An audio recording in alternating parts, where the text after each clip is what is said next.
Hola, buenas tardes. Bienvenidos a la Biblioteca de Cartaya. Gracias a todos por asistir. Es verdad que me sorprende la cantidad de gente que hay. Es verdad que el día también ha acompañado porque después de los días de lluvia que hemos tenido, yo pensaba que hoy también íbamos a seguir con el mal tiempo y me hacía yo aquí sola con estas dos personas y con Ana, pero no. De verdad que muchas gracias por asistir. Yo no me voy a extender mucho, solamente quería decir el por qué estamos hoy aquí, y es porque el día 24 de octubre celebramos el Día de las Bibliotecas, una celebración que se viene celebrando desde hace ya bastantes años, gracias a una iniciativa de la Asociación de Amigos del Libro Infantil y Juvenil, que con el apoyo del Ministerio de Cultura decidieron celebrar el Día de las Bibliotecas cada 24 de octubre en conmemoración a la desaparición de la biblioteca de Sarajevo, que fue incendiada en el año 1992, si no me equivoco, en el conflicto de los Balcanes. Entonces, a partir de ese día, decidieron cada 24 de octubre celebrar el Día de las Bibliotecas y se incorporó un lema a esta celebración que es la de actas para todos los públicos. A partir de entonces, cada año, el Ministerio le dedica una temática distinta a esta celebración. Este año, el lema que han elegido es el de Por un futuro sostenible. Con este lema lo que pretenden es poner en valor el papel que desempeñan las bibliotecas, independientemente de la tipología que tengan, en la consecución de los objetivos de desarrollo sostenible de la Agenda 2030. Y cómo una biblioteca, a través de las colecciones que tenemos, de los servicios que ofrecemos y de las actividades que desarrollamos con los usuarios, hacemos y contribuimos a construir una sociedad cada vez mejor informada, más solidaria, igualitaria y justa. También siempre hay que estar pendientes de que hay que tener un modo de vida sostenible, sobre todo pensando en los que vienen por detrás nuestra.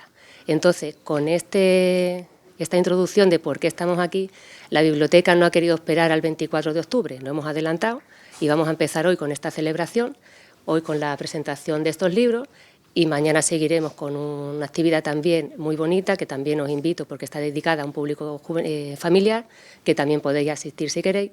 Y ya para finalizar tendremos otra el 24 de octubre para un público infantil. Así es que por mi parte nada más. De nuevo muchas gracias y gracias a José Mari y a Cristóbal, y le paso la palabra a nuestra concejala Ana Macías de Cultura.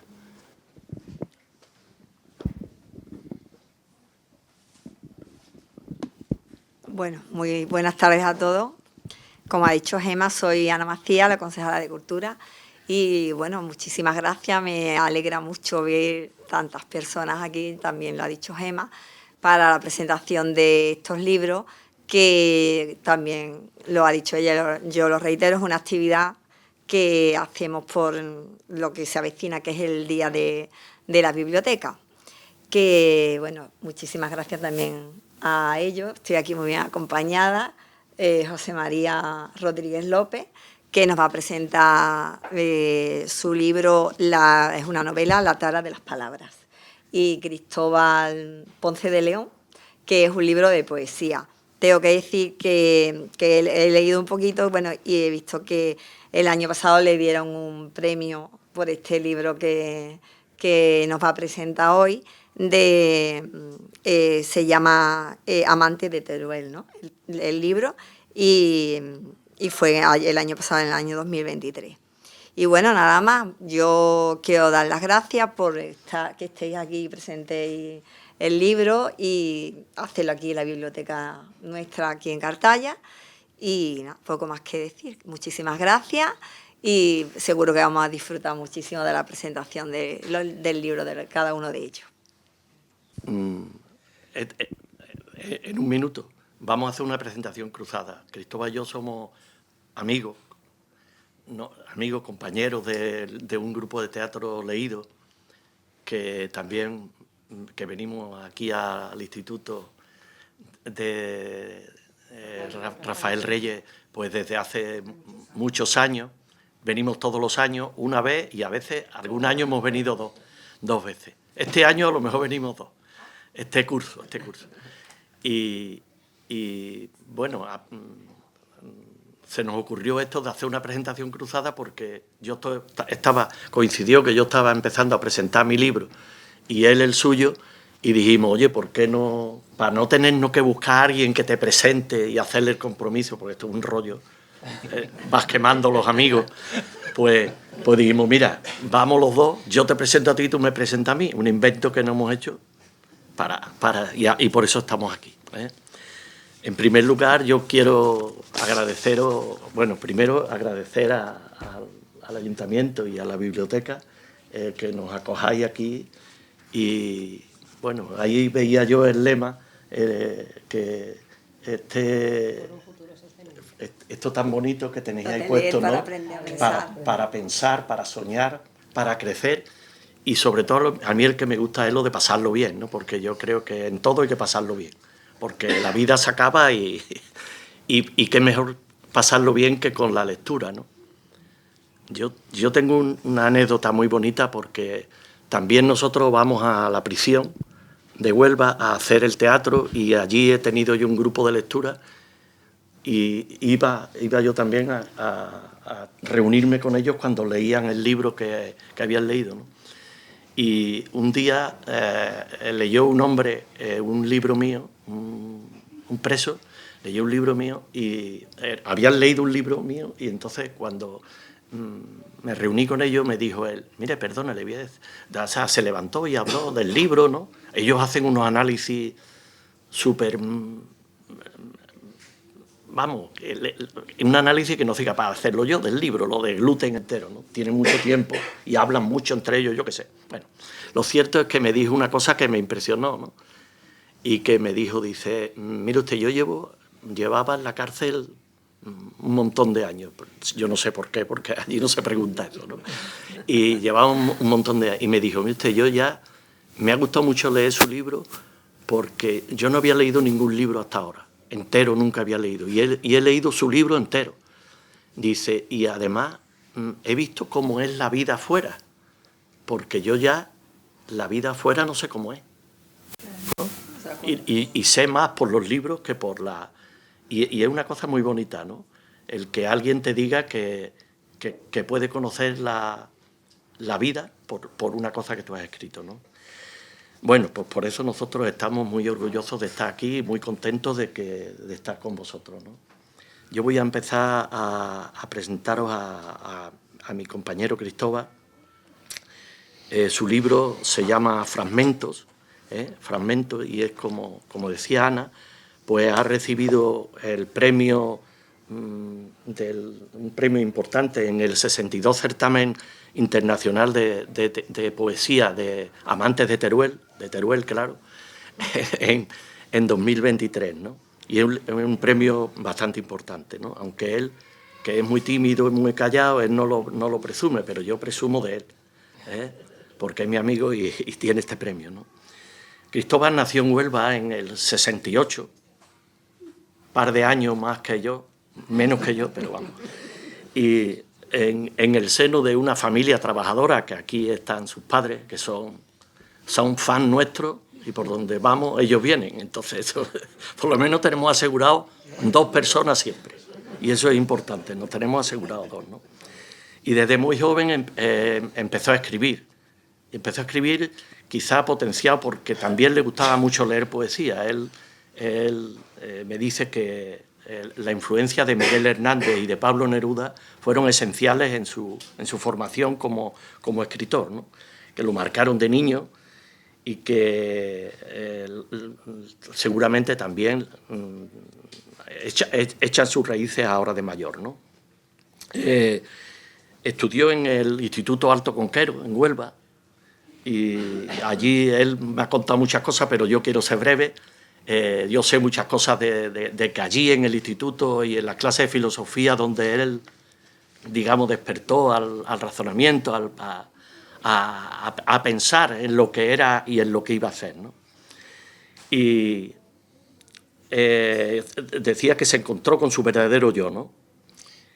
Y a pesar de esa inclinación por las letras que desde pequeño traía, él, sin embargo, después estudia, en su vida profesional, se encaminó a la ciencia, porque estudia en la Rábida técnico-industrial ¿es del laboratorio? Ingeniería. De ingeniería técnica industrial, y y después, pues, desde muy pronto empezó a trabajar en la Energy Park de La Rábida. Que se llama así ahora, la refinería de La Rábida. Refinería de La Rábida, pero bueno. De toda la vida, pero le hemos cambiado el nombre.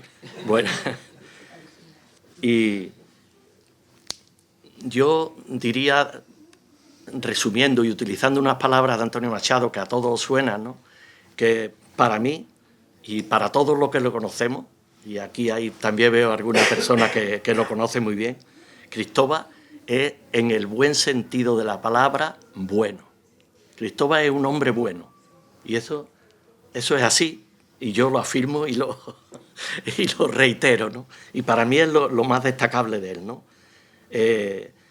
Ha participado con nosotros como actor en el grupo de teatro El nombre es lo de menos, que hacemos teatro leído, y después ha estado en el cuadro de actores de la cadena SER, en el grupo Tusitala, contadores de historia, y ha formado parte de un par de tertulias de poesía, Madera Húmeda y Delfos. Hace más o menos un año decide presentarse a un concurso literario. Él lo llevaba pensando eso mucho tiempo, pero su personalidad no lo dejaba dar paso, ¿no? Pero un momento dado echó la inscripción y se encontró como cogido. Entonces, él estaba trabajando desde hacía tiempo en 3 libros, uno que se llama La sal de los abrojos, otro Lágrimas de cebolla y otro Cartas muertas. Y cuando echó esto se vio un poco cogido, se vio que no tenía tiempo y dijo, ¿qué hago?, ¿no? Entonces cogió poemas de uno y de otro y cuando lo compuso se dio cuenta que aquello cuadraba, que esa especie de puzzle pues cuadraba, ¿no? Y a él le gustó y lo envió así. Y bueno, parece que no solo le gustó a él, sino que también gustó al jurado de este premio, ¿no? Cristóbal, que es una persona, como he dicho antes, tímida, sin embargo en los libros se desnuda. Él expresa en los libros lo que no es capaz de expresar a lo mejor de forma directa, ¿no? Y en Fragmento el desnudo es total, ¿no?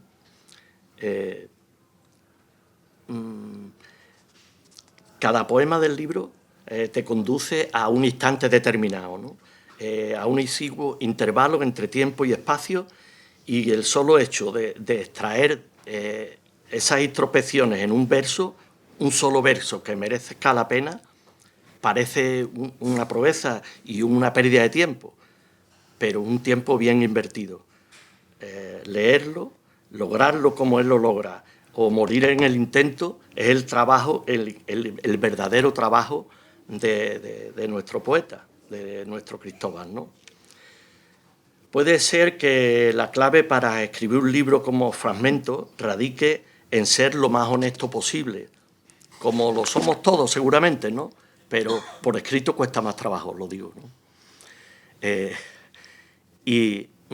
Fragmento es un trabajo minucioso de artesano, ¿no?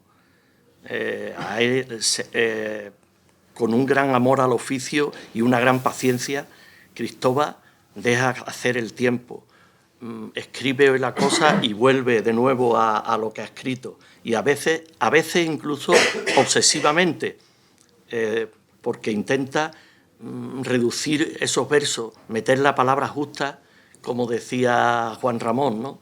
Y eso es un trabajo muy exhausto, ¿no? Que cansa muchísimo, ¿no?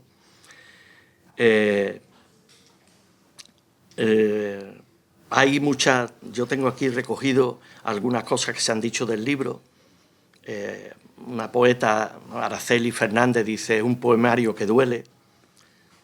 Ana de Agracia dice, nos deleita desde una mirada atemporal, perceptible, dando lugar a un universo donde bullen sentimientos dispares, pero a la vez humanos, palpablemente humanos.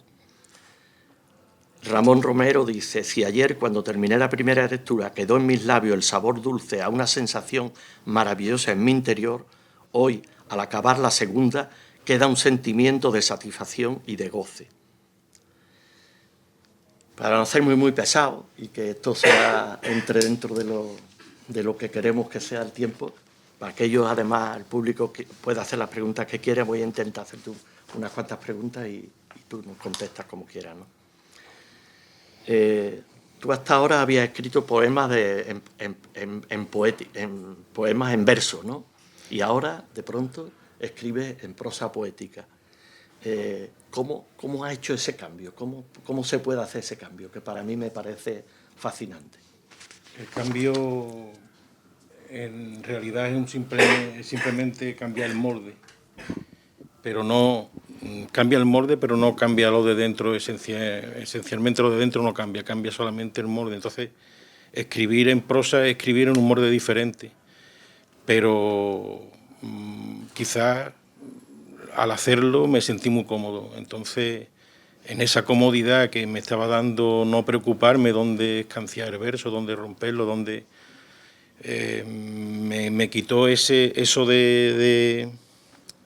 pensamiento, ¿no?, de la cabeza, tener que pensar en el verso, en contar los versos, y esa libertad que te da no estar pensando en eso te hace quizás ser más intimista y llegar incluso a bucear más dentro de ti. En los agradecimientos del libro dices que, al igual que en Huelva se encuentran el Tinto y el Odiel y el Océano Atlántico, en Fragmentos convergen tres corrientes: lo dulce, lo sanguíneo y lo amargo. ¿Qué quiere decir con esto?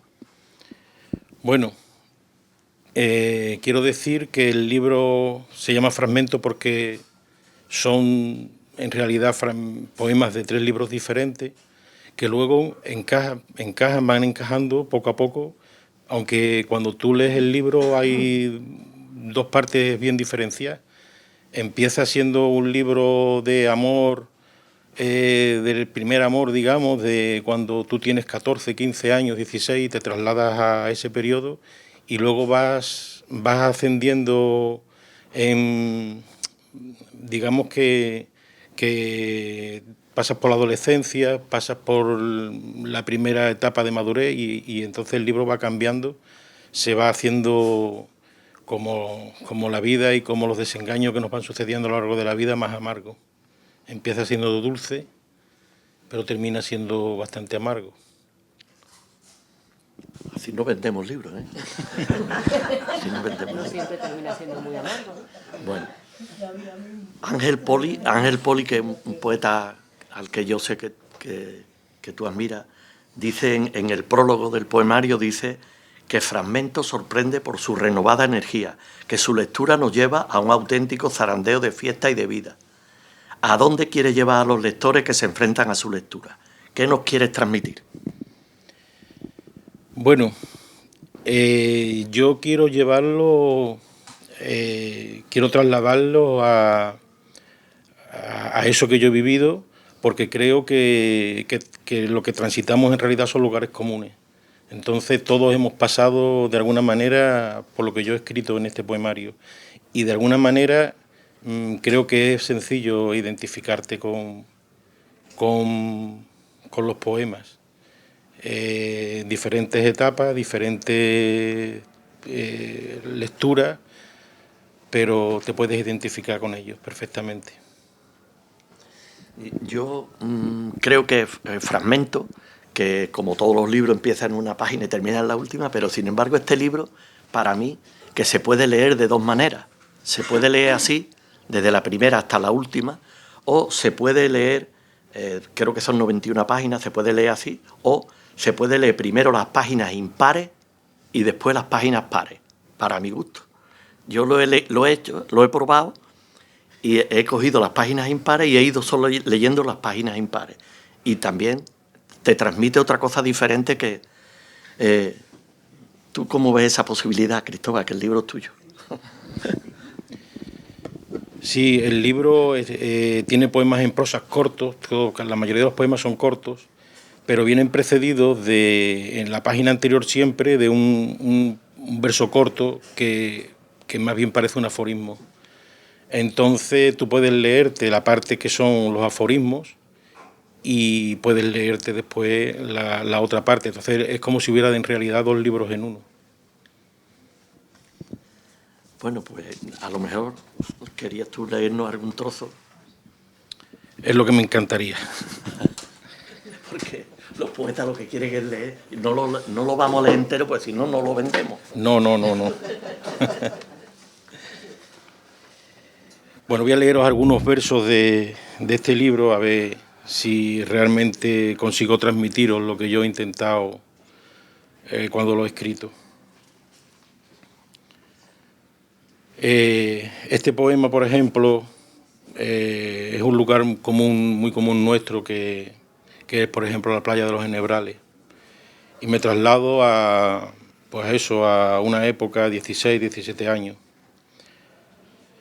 Háblame, playa de los Enhebrales, de las aves que desorientadas sobrevolaron tus aguas en invierno.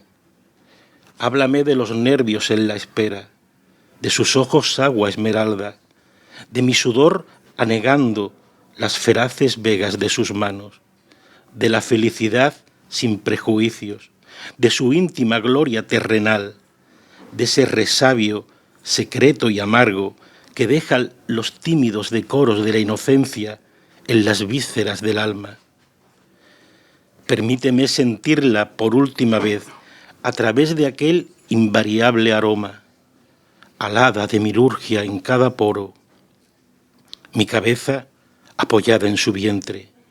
Déjame sentir en mi nuca su leve respiración, el acompasado y oscilante movimiento de su diafragma, cómo, tras desertarla, regresa de nuevo a ella, más sumiso si cabe, el aire. Sus dedos, frágiles aperos, abriendo inéditos vertisoles en mi pecho, y ese mágico, poderoso, ingobernable restallar de cascos en las encrespadas olas de la sangre. Violento y convulso pálpito de un tiempo sin meta y sin angustias, eterna siempre y añorada juventud, semental de rojas crines al galope.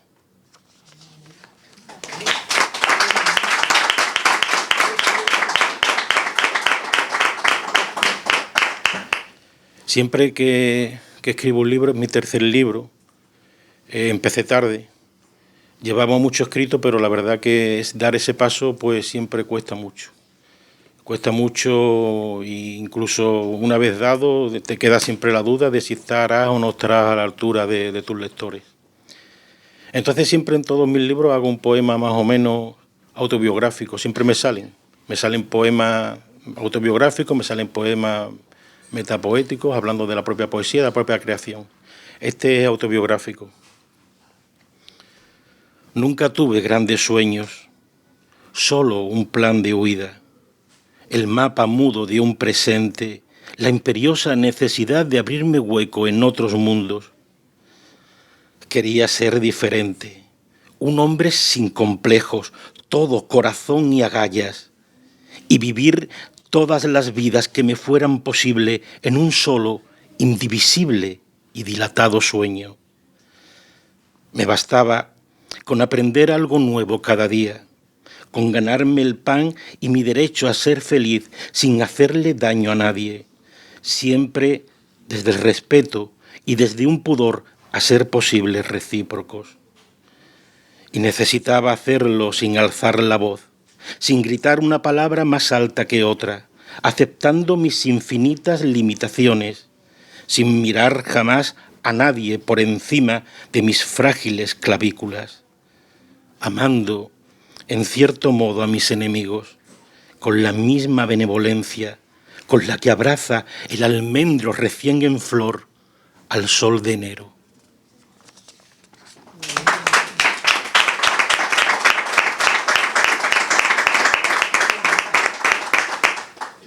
De vez en cuando yo tengo una biblioteca grandecilla, mi mujer que está ahí lo puede atestiguar, que ya no sé dónde meter los libros, pero no es mi debilidad. Y entonces de vez en cuando me encuentro en algún libro una mancha de algo que yo guardé en ese libro. Entonces, de eso escribo este poema que voy a leeros ahora. No huelen a nada sus restos entre las páginas de un libro, pero dejan un cerco como de sangre, inhóspito epitafio de su belleza marchita. No huelen a nadie, ni a certeza ni a desengaño, y sin embargo guardan entre sus múltiples fracturas la parsimonia y la indolencia. Mañana hace una eternidad de la rosa al desnudarse.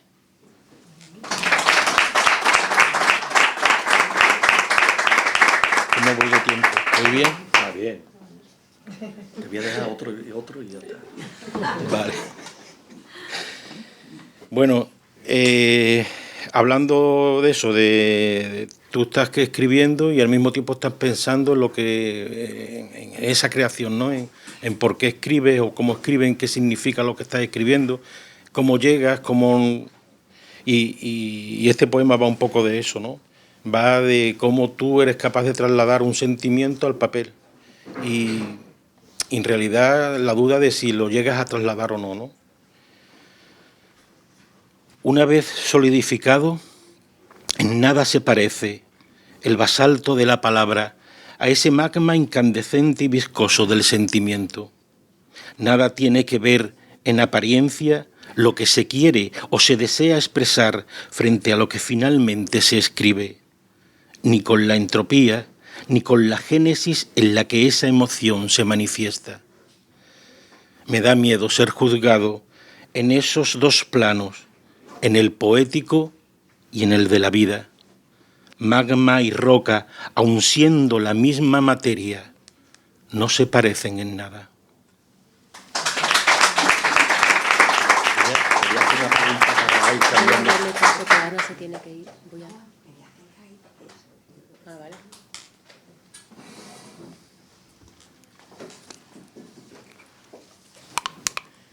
Te voy a hacer una pregunta mientras y así ahora si quieres leer otro, te voy a hacer una pregunta, ¿no? Que todos los que nos dedicamos más o menos de manera más o menos sistemática a escribir, nos cuesta mucho dar algo por acabado, ¿no? Es como cortar el cordón umbilical, ¿no? Después cuando yo me toque también lo explico, pero ¿te pasa a ti eso? ¿Cómo cortas y dices, ya este poemario está acabado? Porque yo sé cómo, y ya lo he dicho antes, sé cómo eres tú, ¿no? Que me has dado cosas a leer y que después al año me las vuelves a dar y le has cambiado 2 palabras. Y ¿cómo cuando dices, ya lo voy a dejar? Es una de las cosas que más me atormentan. Pero ya lo tengo clarísimo. Ya lo tengo clarísimo después de mucho pelearme, de mucho chocarme.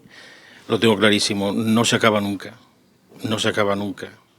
Para mí no se acaba nunca. Siempre se puede revisitar y se puede cambiar algo porque nosotros nos vamos contaminando del día a día. Y entonces tu percepción también cambia. Y a lo mejor vuelves sobre un poema que tú creías acabado y lo cambias y dices, pues no, el poema no era el que yo escribí, es este. Pienso que de esa manera, por fin, porque tú sabes que yo no daba nunca por acabar un poema. Juan Ramón Jiménez, nuestro paisano, buscó un libro que ya estaba lo habían vendido y fue buscando quién tenía el libro y se lo volvía a comprar y lo rompía. Para empezar otra vez, para hacerlo de otra manera, ¿no? Bueno, yo, la pregunta tópica o típica tópica, ¿qué estás haciendo ahora? ¿Qué estás escribiendo? ¿Ahora qué estás escribiendo? Pues yo sé que estás escribiendo cosas, pero ¿por dónde vas? Bueno, yo ahora estoy en un periodo de aprendizaje, porque uno nunca deja de aprender.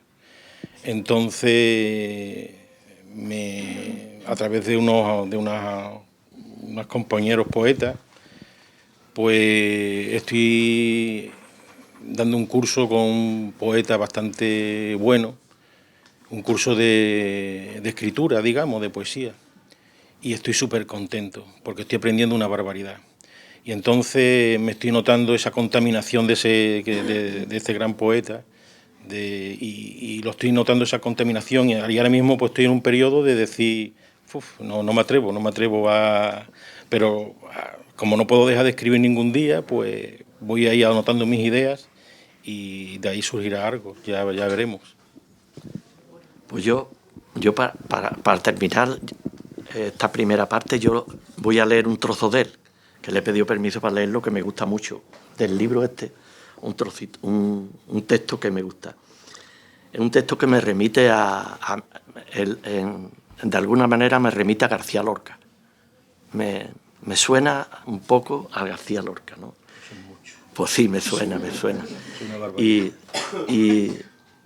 me suena y tiene que ver, es un poema que tiene que ver con el silencio, ¿no? Y el silencio es muy importante en la vida, ¿no? Para mí el silencio es tan importante como hablar, ¿no? Con el silencio se escucha y escuchar es quizás lo más importante, incluso para los que tenemos problemas de oído, todavía más. Bueno, pues lo voy a leer. Dice, se llama Un silencio de huesos en cal viva. Dice, un silencio de huesos en cal viva, de raíz que no encuentra el latido amniótico ni el ciego consuelo del llanto. Un silencio de oídos sordos, de manos destempladas, de noches en blanco y negro que no dice nada, que sojuzga a quien lo escribe, que no deja huellas, apenas una grieta, un íntimo desahucio, una hemorragia de instantes no vividos. Un silencio de duna, que avanza de monte calcinado, de grillos al despuntar los invernales violetas del alba, que lo dicen todo, que traspasa certero como el diamante del bisturí la delgada piel de las dudas.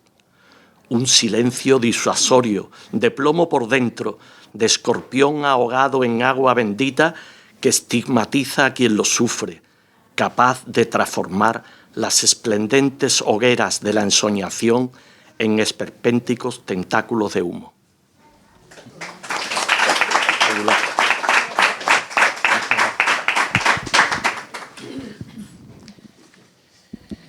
Y ahora pasamos a la presentación de José María y de la tara de las palabras. Yo he escrito una cosa sobre la presentación, la he escrito y la voy a leer así lo mejor que pueda, ¿vale? Cuando Celaya escribió «La poesía es un arma cargada de futuro», no éramos conscientes, ni creo que lo seamos nunca, del poder sanador, en ocasiones destructivo, a veces eufemístico, del lenguaje. ¿Quién no ha empuñado alguna vez una palabra con intención de herir? ¿O quién no lleva en el corazón la cicatriz de un insulto o de un menosprecio? ¿Quién no ha sufrido la ambigüedad de un eufemismo? Y es que las palabras nos marcan a fuego, a veces de un modo inconsciente. Esas palabras, como expresa José María Rodríguez en el título de esta novela, con taras, palabras con taras. La tara de las palabras, así se llama el libro, haciendo hincapié en la palabra tara, tara como peso, tara para compensar el desequilibrio de las balanzas, tara como defecto y como estigma. En esta cuarta novela, José María nos desgarra con la destreza y sencillez a que nos tiene acostumbrado el devenir de una mujer en constante tránsito. Una historia contada en primera persona, hábilmente cimentada sobre el aliento de personajes ficticios que sin embargo parecen, porque lo son, de carne y hueso, que van dando consistencia con sus relatos a una trama sin fisuras, conformada por las diferentes teselas entresijos, haciéndonos sentir cómplices de todo lo que sucede entre sus páginas, en el mejor y en el peor sentido de la palabra, ya que unas veces te consuela y otras te sobrecoge. El libro está dividido en 10 capítulos. Cada capítulo va precedido por una palabra y por su significado, copiado directamente del diccionario. Un significado que va moldeando el destino existencial de Dolores, la protagonista. Ella es el hilo conductor. el que va engarzando a las diferentes piezas, todos esos avatares que nos vienen impuestos desde el momento en que nacemos hasta el último día de nuestra breve existencia. Ese destino implacable, ya escrito, ojalá supiéramos dónde. Y es a través de palabras como adúltera o contrabando, enfermedad, memoria, que nos vamos adentrando entre reflexiones, cartas y diálogos en el arduo camino de una mujer que avanza y retrocede, dueña de sus propias decisiones, de sus errores y de sus aciertos, víctima de su propio destino, descrito, eso sí, de manera desgarradora y entrañable, página a página, mientras Dolores nos desvela sus sueños, sus urgencias, su vulnerabilidad y su entereza, en un intento de rebelarse contra el papel que los demás le van asignando en las diferentes etapas de su vida. Y lo hace la protagonista a través del consuelo que le acaban procurando las palabras. Una historia de amor, de superación y de fracaso. Dolores, al final de su vida, confiesa a su hermana: estoy obsesionada con las palabras. He descubierto la importancia que tienen y lo que te pueden marcar. A veces la utilizamos sin darnos cuenta de la marca que dejan en nosotros o en los que están a nuestro alrededor. Miro en el diccionario las distintas acepciones y me doy cuenta de que en ellas se acumula, como sumándose, lo que de verdad significan.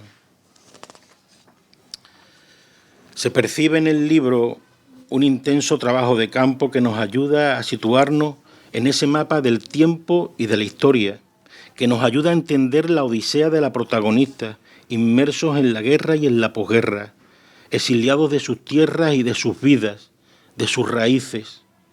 Y es que a pesar de ser una ficción, se comprende entre líneas esos tintes autobiográficos, aunque estén narrados desde una experiencia ajena.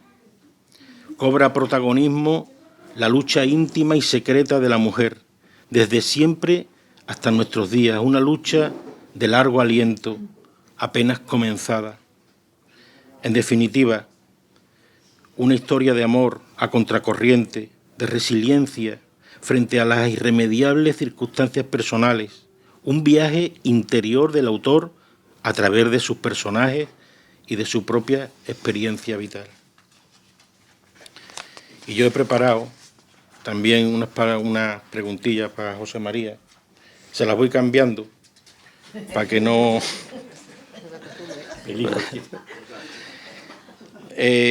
una de las preguntas que tengo por aquí, José María, es ¿por qué dividirla en 10 partes, en 10 capítulos? Yo eso no lo sé. Eso me salió así. O sea, no tenía que ser 10 capítulos. En principio yo no me planteé que fuera 10 capítulos. Sí que tenía la historia, más o menos, porque yo tengo una forma de escribir un poco especial, ¿no? Pero sí tenía la historia más o menos, pero no tenían por qué ser 10, podían haber sido 12, pero salieron 10. Yo lo sé porque yo lo sé, pero ellos no saben cómo construyes tú los personajes, cómo los vas construyendo. Bueno, los personajes y la novela entera, para mí, mi cabeza es como un puzzle, ¿no? Yo tengo ahí una serie de elementos que están ahí, que voy recogiendo. Yo hablo mucho y hablo mucho con mucha gente y leo mucho desde chico. El mejor regalo que me hizo mi madre cuando yo tenía 14 años es que me hizo socio del Círculo de Lectores. Para los que somos mayores os acordáis de aquello que fue una novedad, sobre todo en los pueblos, donde yo vivía en un pueblo en la Sierra Sur de Sevilla, en un pueblo muy pequeño, Pruna, donde no había biblioteca, no había... Y en mi casa había 3 libros. Curiosamente había un libro de caballería, que no sé por qué mi padre tenía aquello, y estaba el Quijote, y otro libro, algún libro más de amores o cosas de esas, pero no había más libros. Pero es que yo no conocía a nadie que tuviera muchos libros. Entonces, cuando mi madre me regaló aquello, y era un libro al trimestre, ¿os acordáis? Que nos mandaban un libro al trimestre. Y yo estaba después venían las revistas y estaba todo el trimestre buscando el libro que me iba a pedir, porque tenía que elegirlo muy bien, porque nada más que era uno. Y aquello fue el mejor regalo, ¿no? Entonces yo he leído mucho y sigo leyendo mucho, ¿no? Hoy he terminado un libro precioso que me ha encantado, que tenía muchas ganas de leer, que es un libro de Amor Towles, el último libro de Amor Towles, que se llama Mesa para dos. Son 5 historias, aparentemente 4 más pequeñas y una como una pequeña novela, que yo la había conseguido en inglés, pero no fui capaz de leerla, aunque yo empecé a estudiar inglés a mi edad y sigo, pero no soy capaz de leer un libro, ¿no? Me cuesta mucho, ¿no? O sea que siempre estoy leyendo, ¿no? Pues entre la lectura y lo que hablo y lo que hablo con la gente, pues me van quedando cosas ahí, ¿no?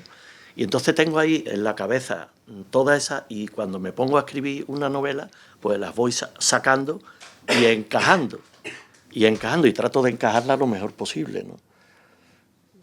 No sé si... Desde luego en la novela, en la tara de las palabras, no vais a observar ese hilo con el que él ha ido hilvanando las diferentes partes del libro. No vais a notar el hilo, no lo vais a ver por ninguna parte de la costura, ya lo digo yo. Aquí, por ejemplo, en esta novela, el primer personaje, que es Dolores, esa es otra tontería mía, pero una chorrada, que en las novelas a todas las mujeres hay una mujer que se llama Dolores.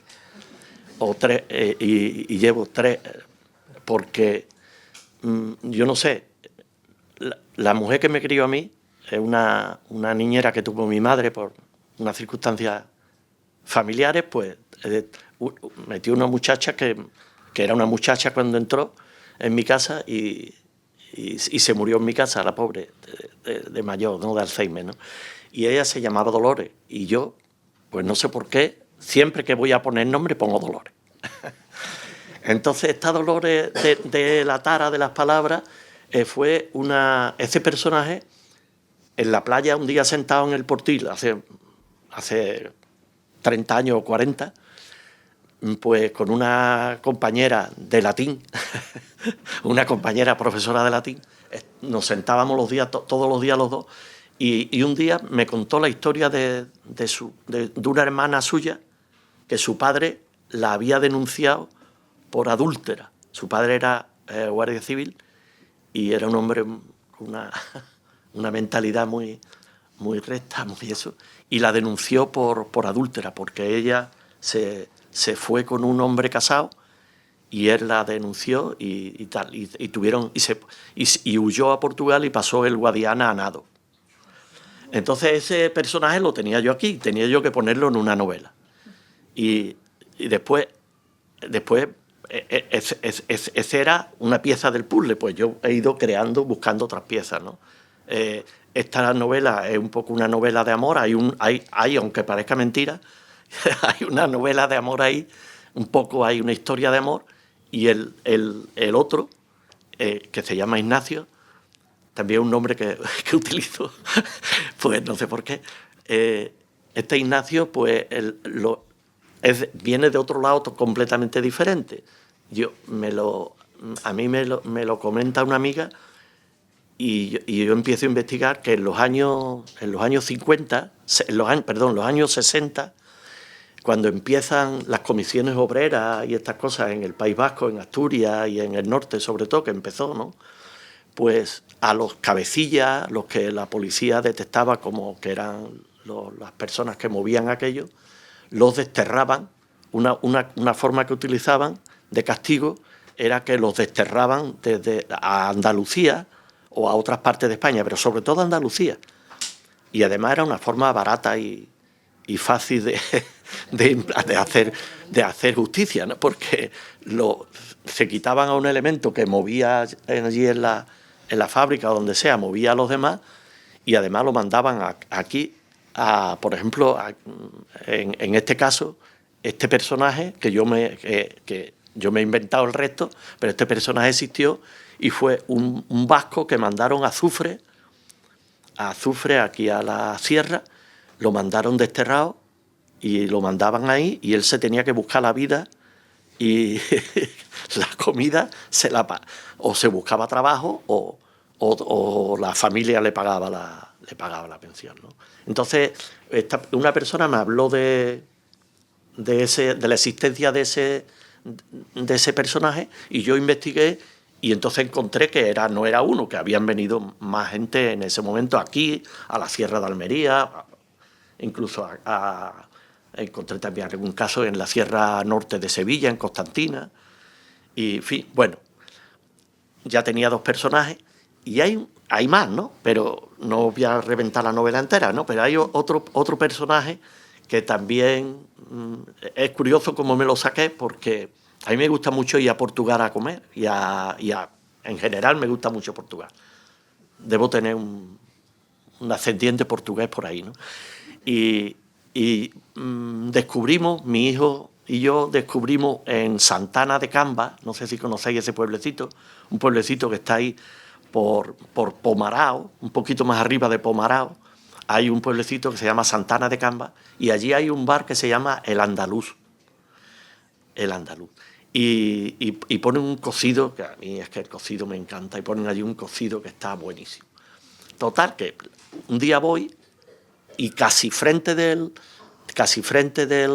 restaurante veo una placa que dedica el Ayuntamiento del Granado, de nuestro Granado, del pueblo del Granado, le agradece a un tal Joao no sé cuánto, le agradece el comportamiento que tuvo con los refugiados cuando la guerra civil, cuando los que se huían a Portugal y tal, ¿no? Total, que pues lo mismo, investigo y entonces ese es otro personaje que aparece en la novela y después, bueno, es que me estoy extendiendo demasiado. No. Tú estás en tu salsa. Córtame. Y otra cosa que ahora, desde que estoy jubilado, pues me permito el lujo de hacer, es que antes pues me valía mucho de Internet y de Google para ver los escenarios donde se desarrollan las novelas, mis novelas, ¿no? Pero desde que estoy jubilado, que ya llevo, 14 años nada más, pues me dedico a que voy a ver todos estos escenarios, ¿no? Y en concreto esta novela, pues he ido muchas veces a donde se desarrolla parte de ella, que es ahí en La Raya, ¿no? Porque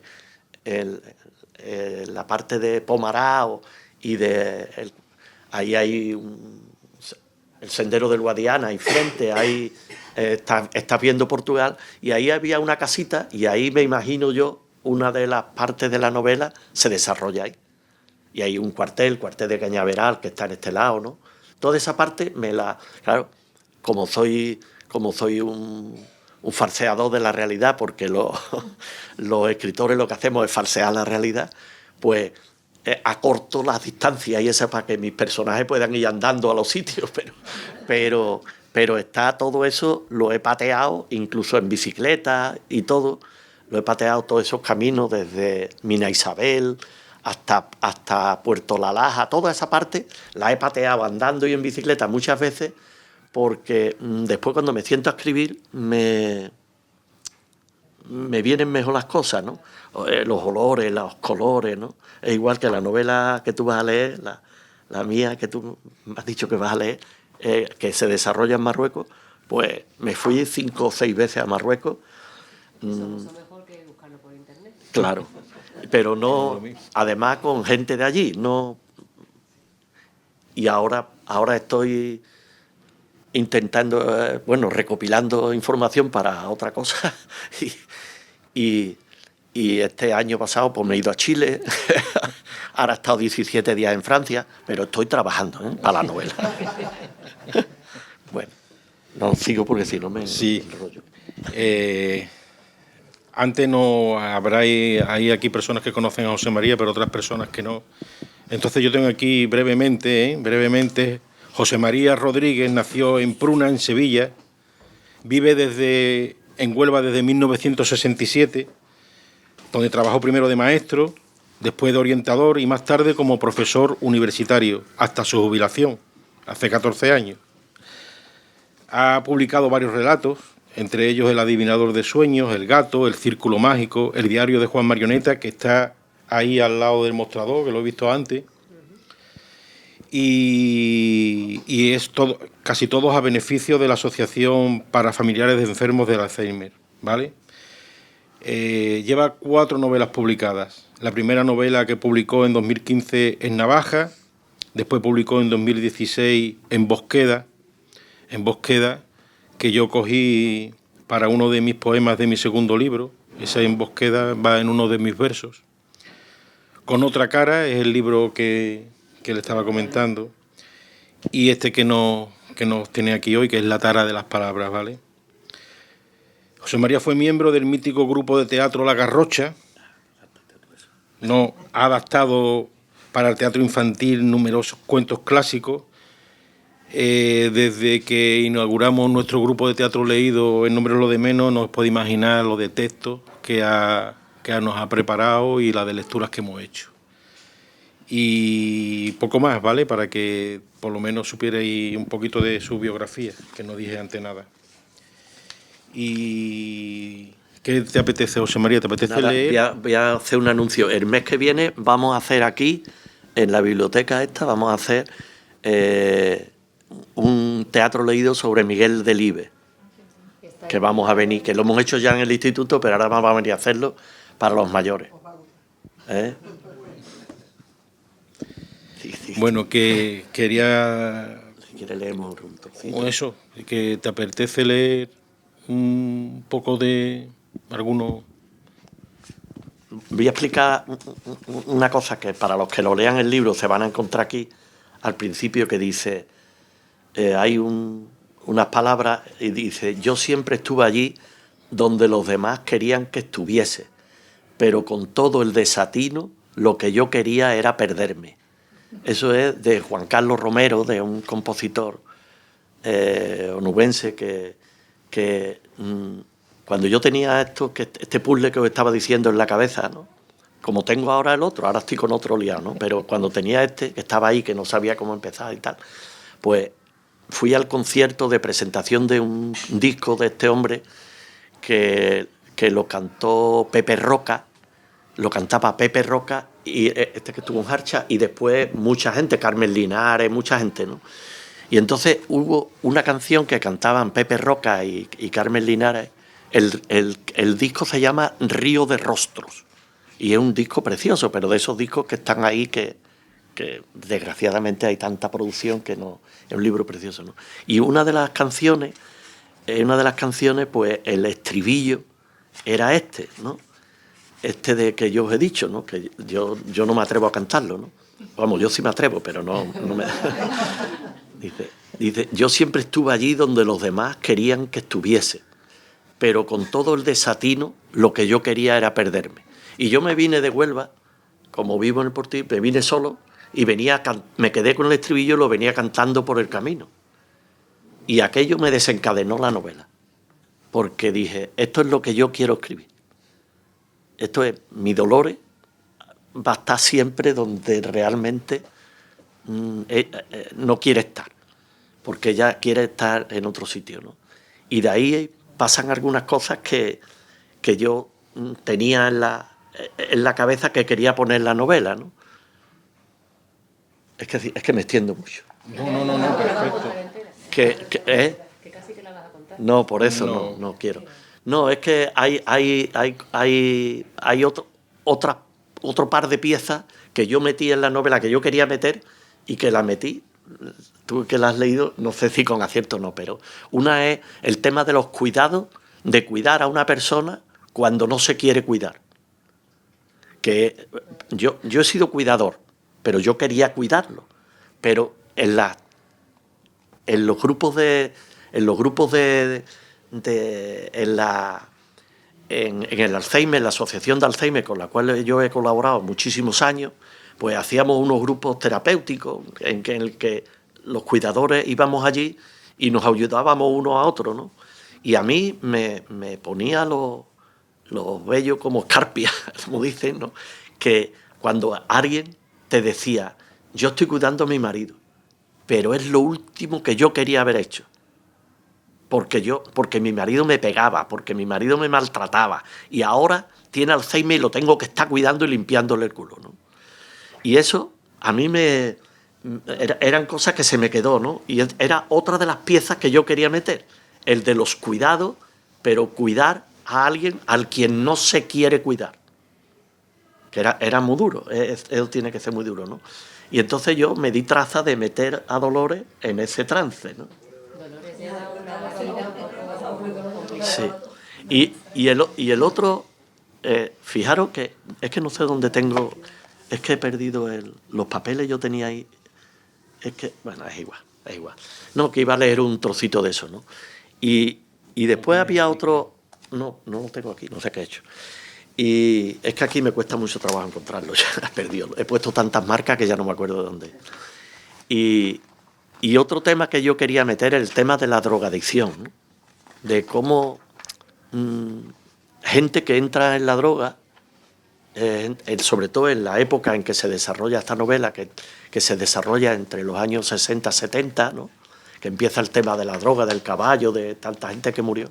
Y yo, por unas circunstancias personales, lo tenía ahí en la cabeza y lo quería poner, ¿no? Y entonces, pues también entra ahí en la novela, ¿no? La novela es una novela realista, o sea, realista pero inventada, ¿no? Quiero decir, realista porque parece real, ¿no? Yo lo he intentado así, ¿no? Que parezca real, ¿no? Y he intentado que cuadren todas las fechas y que cuadre todas las cosas para que parezca más real, ¿no? Incluso meto un poco de metaliteratura, de los libros que leíamos en esas fechas, también aparecen de alguna manera en el libro, ¿no? No, yo no voy a leer porque si no se va a hacer muy tarde. ¿Vale? ¿No le quiere leer alguno? Bueno, no sé, por ejemplo, esto tiene que ver con la metaliteratura, porque yo hay un libro que me marcó a mí cuando era jovencito, que era Juan Salvador Gaviota, ¿no? Y entonces de alguna manera hay un trocito aquí, hago que lea, verá, Dolores es una persona que casi no ha ido a la escuela y termina escribiendo, o sea que hace un proceso, bueno, porque es una novela epistolar, ella escribe cartas larguísimas, y ya no digo dónde porque si no ya me lo cargo. Bueno, pues una de las cosas que escribe Dolores dice: cuando Ignacio apareció, yo estaba con los pies en el borde del acantilado como la gaviota. Solo con un pequeño salto hacia adelante eché a volar. Cerré los ojos, apreté los dientes y pasé por encima de los árboles y de los tejados, de los ríos y de los caminos, hasta que aterricé al otro lado de la frontera en medio de otros pájaros que hablaban distinto, pero que me arroparon y me dieron el cariño que no encontré nunca en mi antigua bandada. Me da lo mismo lo que digan, y lo que piensen, y lo que hagan. Y os voy a leer otro trocito para que no me resisto. Dice, Dolores, le dice su madre, es su madre la que se lo está diciendo. Dolores, tu padre trae buenas noticias para ti. Rodrigo, el hijo de Angelita, la que vive más arriba del juzgado, ha hablado con él y le ha pedido permiso para entrar en relaciones contigo con intención de casarse.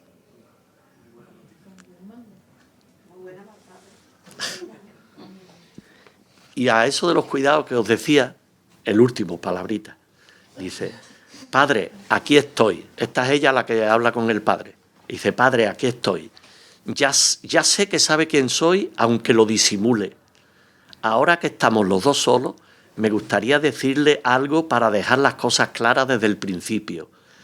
He pensado que me voy a quedar con usted para cuidarlo, pero no se haga falsas ilusiones. Yo no lo voy a perdonar nunca. Va. Bueno.